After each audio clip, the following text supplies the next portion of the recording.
Radio TV Publik Daerah Indonesia, lahir dari insan pewarta profesional, mengudara di bumi pertiwi, wujud ketahanan dan sumber informasi bangsa.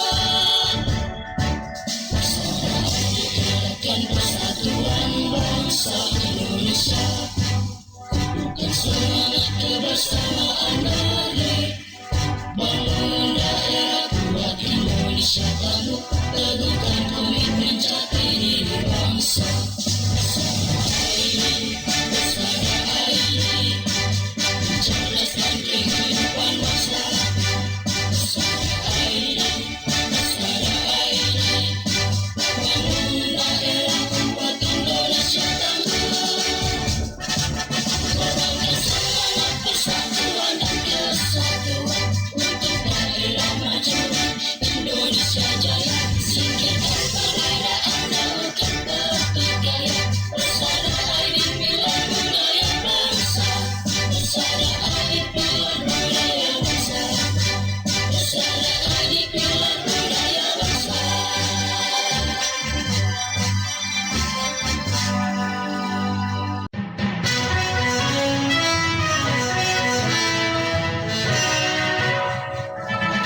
Disiarkan serentak oleh jejaring radio publik daerah seluruh Indonesia, Lembaga Penyiaran Publik Lokal, LPPR Indonesia, Berita Indonesia Persada ID.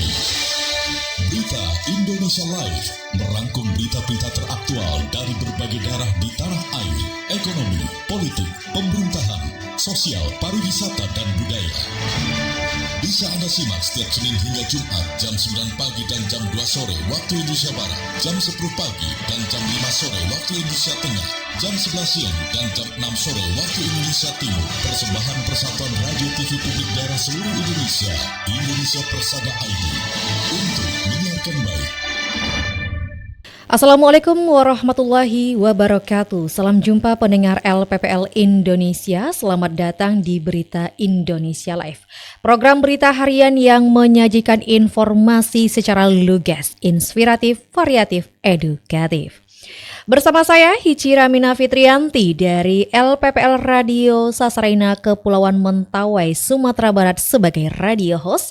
Selama 30 menit ke depan kita akan mengupas peristiwa penting, kabar terbaru, serta isu-isu hangat yang sedang menjadi perhatian publik. Tetaplah bersama kami karena Berita Indonesia Live hadir untuk menemani Anda dengan berita yang lugas, inspiratif, variatif, dan edukatif. Mari kita mulai rangkaian informasi hari ini, Selasa 26 Mei 2026.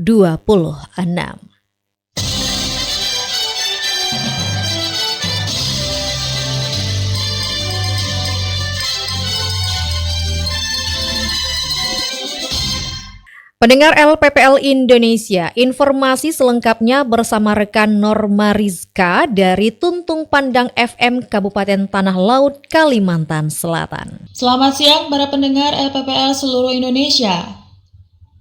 Pemerintah Kabupaten Tanah Laut meluncurkan inovasi Sipadu Berkat atau Sistem Pelayanan Terpadu Pasca Pemberkatan.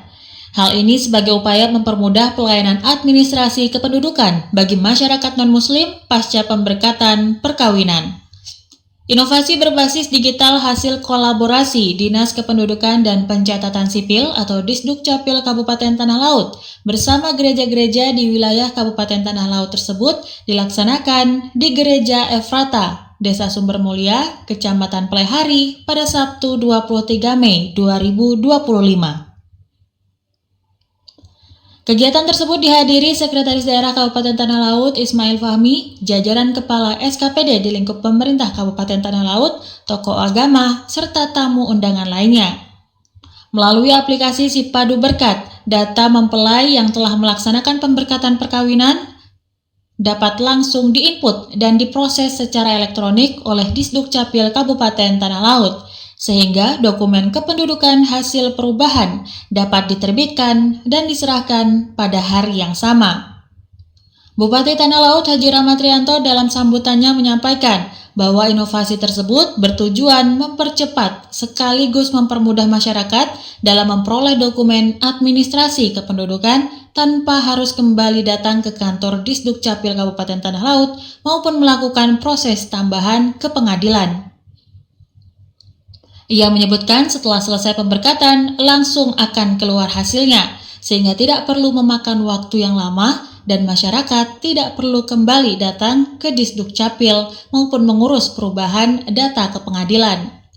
Sementara itu, Kepala Disdukcapil Kabupaten Tanah Laut Andra Eka Putra mengatakan bahwa pada pelaksanaan launching perdana, pihaknya berhasil menerbitkan 3 dokumen administrasi kependudukan sekaligus, yakni akta perkawinan, kartu keluarga terbaru, dan KTP elektronik dengan status perkawinan yang telah diperbaharui.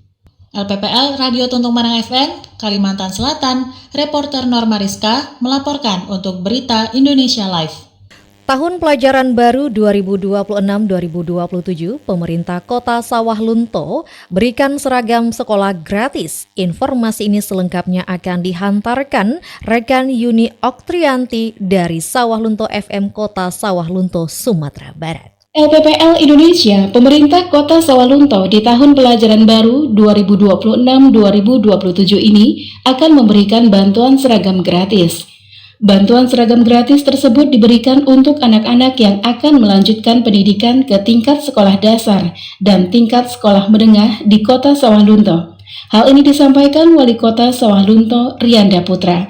Wali Kota Sawah Lunto menyampaikan pemberian seragam gratis yang diberikan ini bertujuan untuk meningkatkan mutu pendidikan yang ada di Kota Sawah Lunto.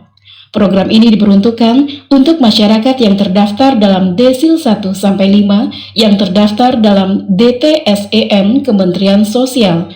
Diharapkan bantuan yang diberikan ini bermanfaat untuk masyarakat dan bisa meningkatkan kualitas pendidikan anak-anak Sawah Lunto.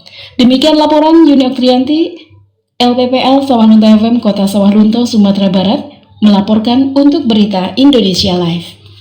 Dari Kota Sawah Lunto kita menuju ke Kabupaten Temanggung, Jawa Tengah untuk menemui rekan Bima Prasetya dari RTFM yang bakal menginformasikan tentang harga hewan kurban di Temanggung mulai meningkat. Stok dipastikan aman. Silakan Bima Prasetya.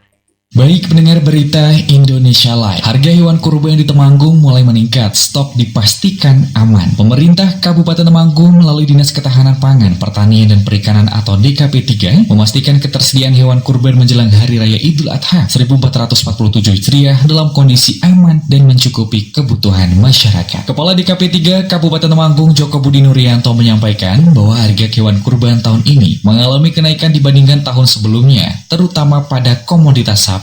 Menurutnya, sapi dengan bobot sekitar 3 hingga 4 kuintal yang pada tahun lalu dipasarkan dengan harga sekitar 25 juta per ekor, saat ini mengalami kenaikan menjadi 28 juta hingga 30 juta per ekor. Ia menjelaskan bahwa kenaikan harga dipengaruhi oleh meningkatnya permintaan masyarakat terhadap hewan kurban sapi menjelang Idul Adha. Selain itu, kenaikan biaya pemeliharaan ternak juga turut mempengaruhi harga jual di tingkat peternak dan pedagang. Selain sapi, harga kambing kualitas kurban juga mengalami peningkatan. Kenaikan harga kambing di tahun ini berkisar antara 250.000 hingga 500.000 per ekor dibandingkan tahun sebelumnya. DKP 3 Kabupaten Temanggung menilai tren masyarakat untuk berkurban sapi terus meningkat dari tahun ke tahun. Kondisi tersebut berdampak pada tingginya permintaan pasar terhadap sapi berukuran besar sehingga harga jual mengalami penyesuaian. Meski terjadi kenaikan harga, pemerintah Kabupaten Temanggung memastikan stok hewan kurban di wilayah Kabupaten Temanggung tetap tersedia dan mampu memenuhi kebutuhan masyarakat selama momentum Idul Adha 1447 Hijriah. Pemerintah daerah juga terus melakukan pemantauan terhadap kondisi kesehatan ternak serta pergerakan harga hewan kurban di sejumlah pasar hewan dan sentra peternakan guna memastikan keamanan dan kelayakan hewan kurban yang dipasarkan kepada masyarakat. Demikian Bima Prasetya dari LPPL Radio Temanggung FM melaporkan untuk Berita Indonesia Live. Pendengar LPPL Indonesia, kita akan jeda sebentar. Setelah ini, Berita Indonesia Live kembali hadir di sesi kedua dengan laporan khusus dari Dapur Redaksi Berita Indonesia Live. Tetap dengarkan Berita Indonesia Live untuk menyiarkan baik. Berita Indonesia Live merangkum berita-berita teraktual dari berbagai penjuru tanah air yang dikemas lugas, inspiratif, variatif, dan edukatif. Redaktur Pelaksana Gagak Limang Blora Jawa Tengah, Sasaraina Kepulauan Mentawai Sumatera Barat, Suara Ngawi Jawa Timur, Dimensi Baru Lampung Selatan Lampung, Gema Bungo Jambi. Radio Host Suara Pasuruan Jawa Timur, Selawi FM Kabupaten Tegal Jawa Tengah, In Radio Kepulauan Bangka Belitung, Suara Banjar Kalimantan Selatan, Suara Daksi Nagra Gunung Kidul Daerah Istimewa Yogyakarta, Suara Kampario Abdi Persada Banjarbaru Kalimantan Selatan, RPD Kutim Sangatta Kalimantan Timur, Gemilang Indragiri Hilir Riau, Gemar Radik Muba Sumatera Selatan, Sonata Kota Bandung Jawa Barat, RPKD Denpasar Bali, RSAL Nganjuk Jawa Timur, Pesona Wonosobo Jawa Tengah, Irama Purworejo Jawa Tengah, Magelang FM Kota Magelang Jawa Tengah, Buana Asri Sragen Jawa Tengah, Magetan Indah Jawa Timur, Sebayu Kota Tegal Jawa Tengah, Gemasai Jaan Kota Baru Kalimantan Selatan, Giri Suara Wonogiri Jawa Tengah, Matara Barito Utara Kalimantan Tengah, Lansek Manik Sijunjung Sumatera Barat, Gemilang Kabupaten Magelang Jawa Tengah, Maro Sulawesi Selatan, Tangerang Radio Banten, Sawah Lunto FM Sumatera Barat, Suara Pacitan Jawa Timur, Mahardika Bondowoso Jawa Timur, Basemah Pagar Alam Sumatera Selatan, Suara Kota Mataram Nusa Tenggara Barat, Langkiso Pesel Sumatera Barat, Gema Sudirman Purbalingga Jawa Tengah, Luhak Nantuo Tanah Datar Sumatera Barat, Tuntung Pandang Tala Kalimantan Selatan, Suara Tabalong Kalimantan Selatan, Kanjuruhan Kabupaten Malang Jawa Timur, Radio In Kebumen Jawa Tengah, Ngada Nusa Tenggara Timur, RGR Tulung Agung Jawa Timur, Suara Gresik Jawa Timur, Odan FM Batu Bara Sumatera Utara, RSPD Asahan Sumatera Utara, Deli Serdang Berseri Sumatera Utara, Suara Citra Lamando Kalimantan Tengah, Pradia Suara FM Tuban Jawa Timur, Suara Madiun Kota Madiun Jawa Timur, Suara Sampang FM Jawa Timur, Yakohimo Papua, RTFM Temanggung Jawa Tengah, Solok Nan Indah Sumatera Barat, RSKK Kupang Nusa Tenggara Timur, Mako Suara Cita Kota Malang Jawa Timur, Radio Suara Gilimnang Lombok Barat Nusa Tenggara Barat, Citra Bahri FM Rembang Jawa Tengah, Kartini FM Jepara Jawa Tengah, Bahana Batanghari Jambi, Ramapati Kota Pasuruan Jawa Timur, RSPD Kabupaten Sabu Raijua Nusa Tenggara Timur. Indonesia Persada ID untuk menyiarkan baik. Pendengar LPPL Indonesia, terima kasih Anda masih tetap setia bersama kami.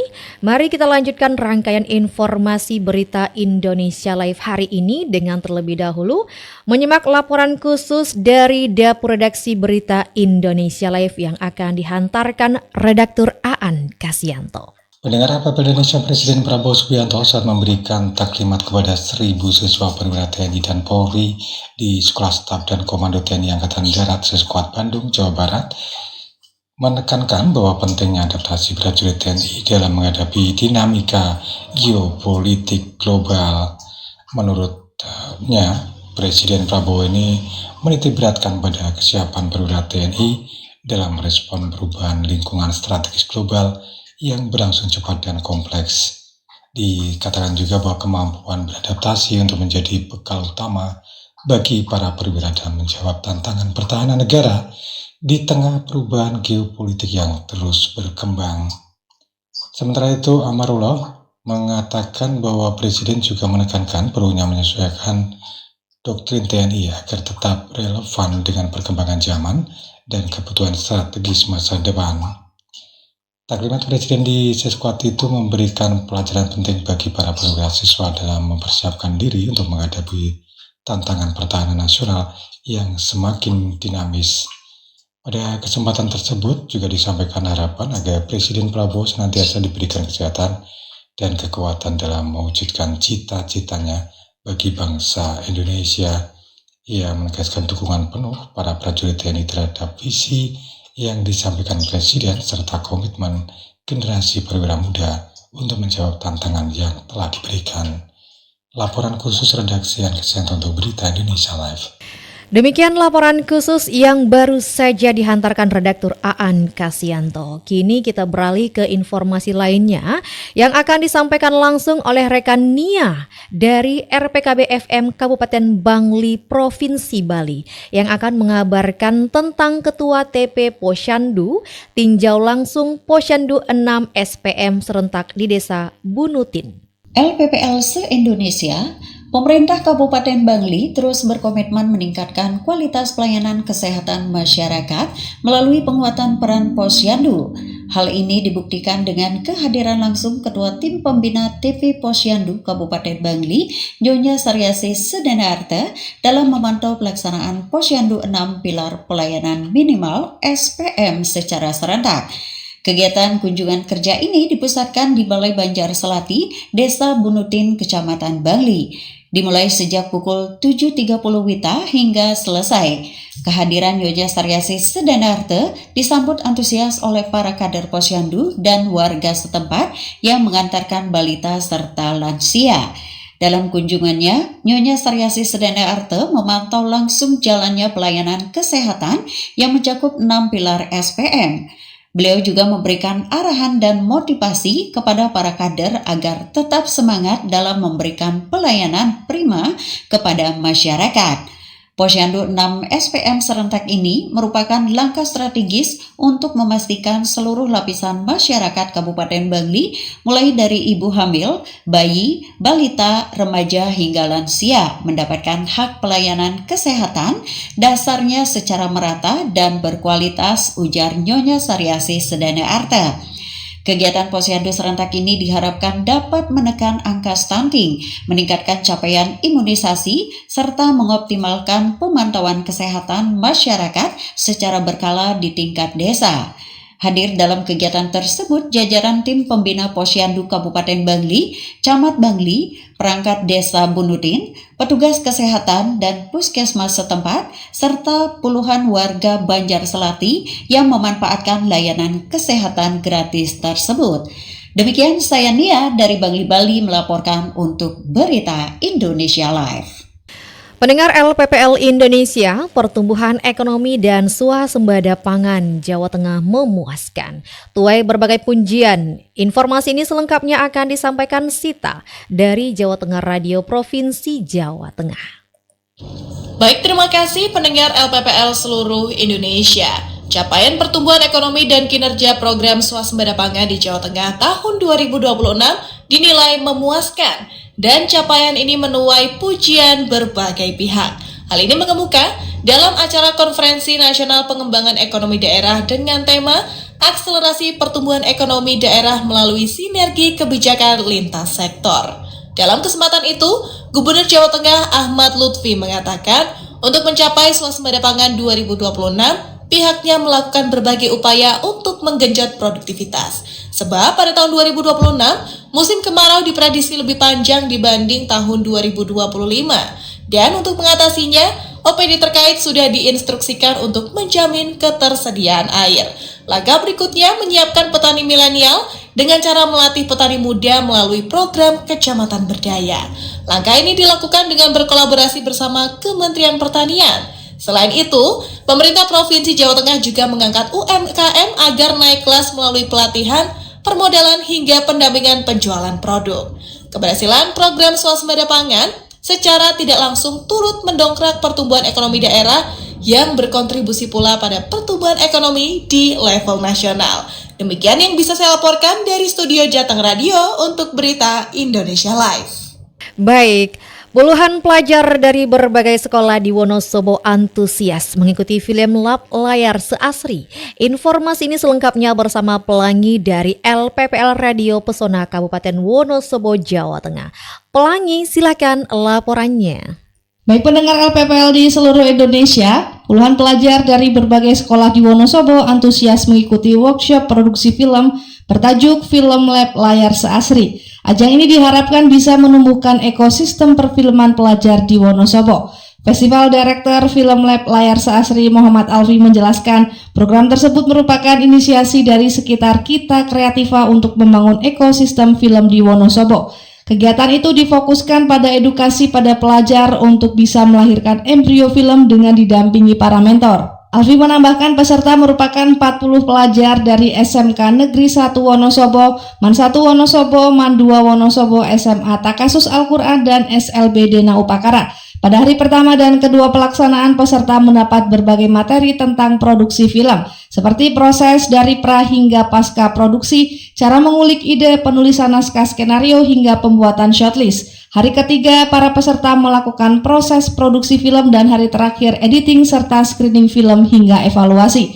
Alfi menambahkan dari 4 film yang dihasilkan, pihaknya akan memberikan kesempatan untuk melakukan edit atau produksi ulang dalam waktu 1 bulan. Nantinya film akan dikurasi dan ditayangkan dalam Festival Layar Seasri yang dihelat pada Agustus mendatang. Dikatakan Alfi, sekitar Kita Kreativa juga akan mendistribusikan karya-karya tersebut dalam festival film nasional maupun internasional. Ia berharap para peserta bisa terus berkarya sehingga bisa lahir sineas-sineas baru dari Wonosobo. Pada saat yang sama, salah satu peserta, Asif Novan, mengatakan senang bisa mengikuti workshop film tersebut. Ia mengaku mendapat pengalaman berkesan pada saat memproduksi film bersama teman satu sekolahnya sebab bisa langsung mempraktikkan teori dari narasumber. Asif dan rekannya berencana untuk melakukan editing ulang agar filmnya semakin layak untuk dinikmati penonton. Demikian saya Pelangi melaporkan untuk Berita Indonesia Live.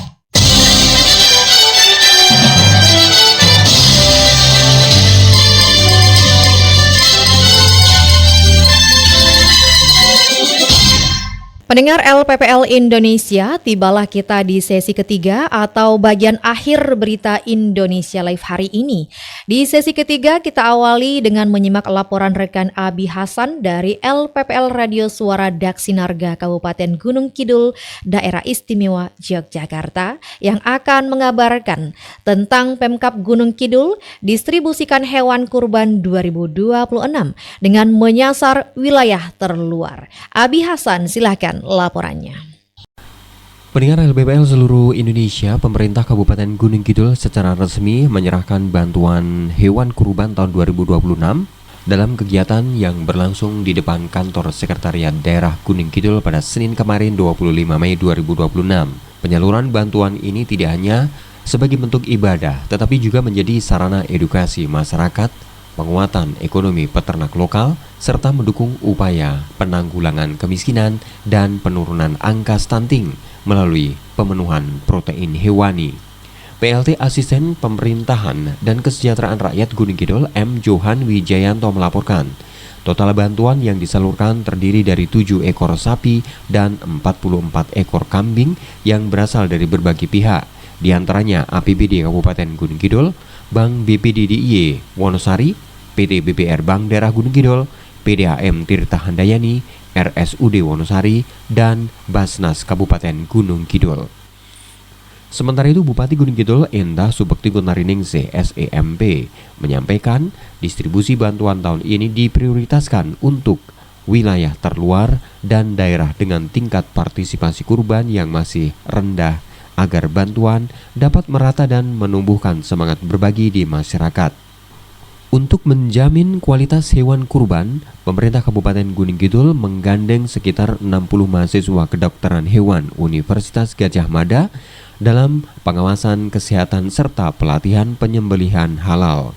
Di sisi lain, stok ternak di Gunung Kidul juga dipastikan aman dengan ketersediaan sekitar 16.000 sapi dan 26.000 kambing menjelang Idul Adha.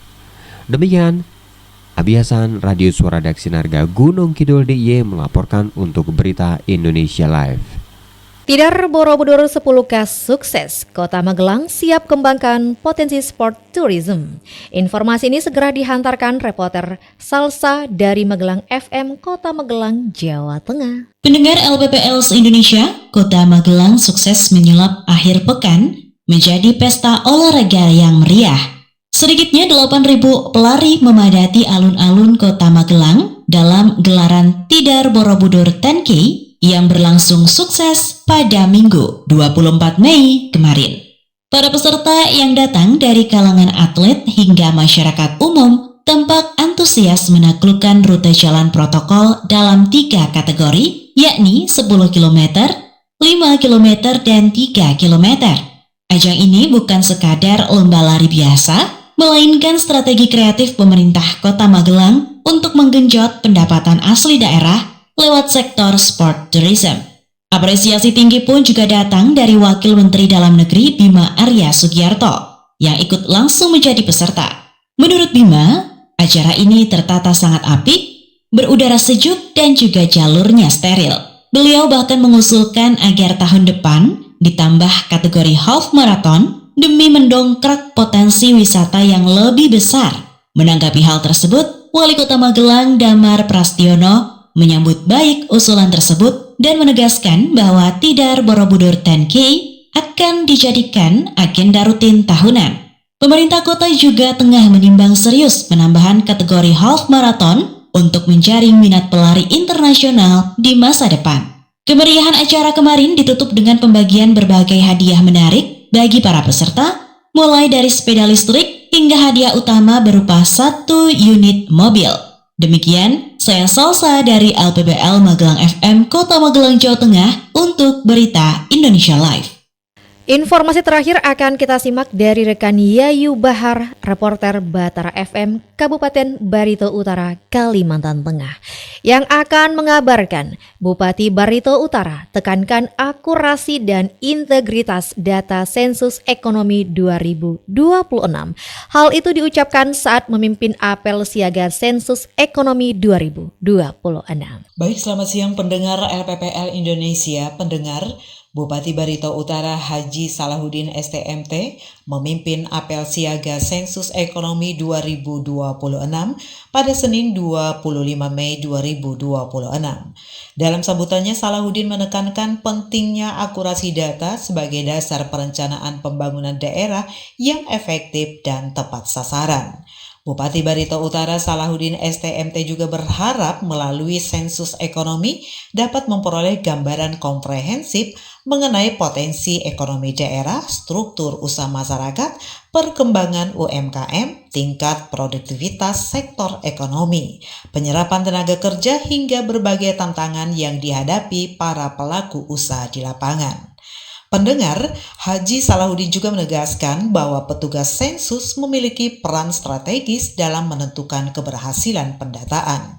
Karena petugas sensus adalah ujung tombak keberhasilan sensus ekonomi 2026 yang membutuhkan dedikasi, ketelitian, integritas, serta kemampuan komunikasi yang baik dalam menjalankan tugas, tegas Salahuddin.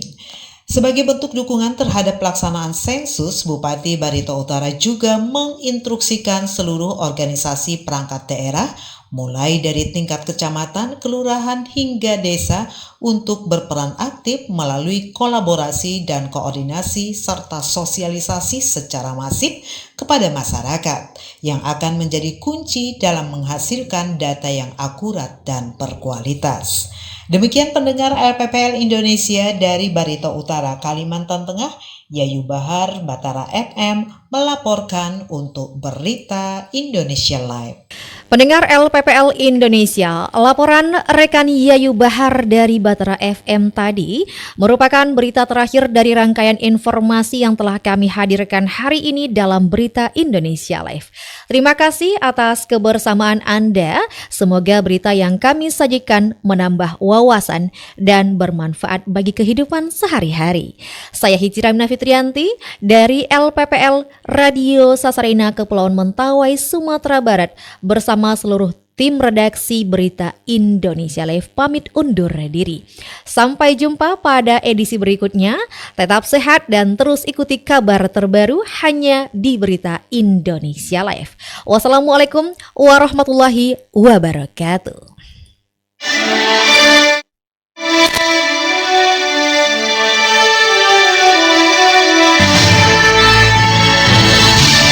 Baru saja Anda ikuti Berita Indonesia Live, disiarkan serentak oleh jejaring radio publik daerah seluruh Indonesia, Lembaga Penyiaran Publik Lokal, LPPL Indonesia, anggota Indonesia Persada ID. Berita Indonesia Live, lugas, inspiratif, variatif, edukatif, persembahan Persatuan Radio TV Publik Daerah seluruh Indonesia, Indonesia Persada ID, untuk menyiarkan baik.